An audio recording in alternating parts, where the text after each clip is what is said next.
Tengah kondisi cuaca ekstrim saat ini, Wali Kota Palembang Ratu Dewa memerintahkan kepada Dinas PUPR Kota Palembang guna memetakan wilayah rawan bencana khususnya banjir.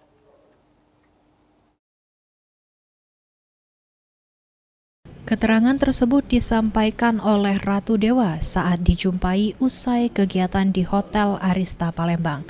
Menurutnya, saat ini Pemkot Palembang sudah mengantisipasi terjadinya bencana, khususnya banjir di Kota Palembang di tengah kondisi cuaca ekstrim saat ini. Dirinya juga menurut Ratu Dewa memerintahkan kepada Dinas PUPR untuk melakukan pemetaan daerah-daerah rawan banjir di Kota Palembang. Hal itu sudah kemarin dari Dinas PUPR dan juga Bapeda. Diketahui saat ini curah hujan tinggi sedang terjadi di Sumsel, khususnya Palembang.